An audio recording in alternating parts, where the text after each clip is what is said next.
I'm Kipkorir Caleb, and I'm a student at the Kenya School of Law.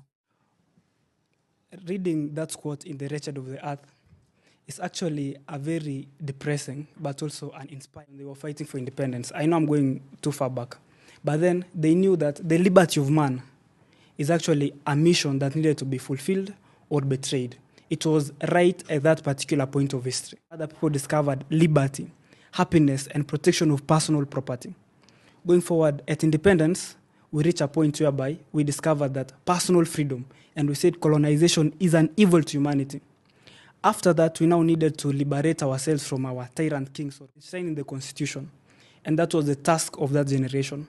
And here we are as a generation whereby we are saying, look, all these people have fought up to this point.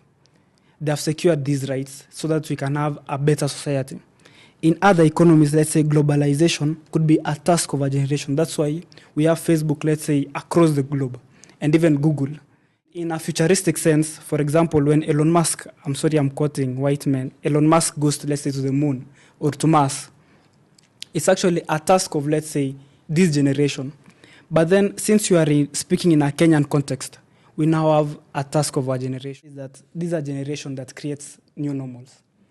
And it's like our generation is tired with a government or a system that is exclusionary, dismissive, and divisive. In that, that's why we are saying we are tribeless. We are one people. We are Kenya. We no longer want a government that perpetuates systems that exclude us, that dismisses us, and that divides us. The citizens of this country. When the citizens come and tell you, we don't want A, we want B. As a leader, you should, let's say, adopt the God's ideology when Samuel was appointing a king. You should say, well, this is what you want, but then these are the implications. And then, let's say, you actually mediate on it. So that you don't... He's pro-Ruto. I'm not insulting him.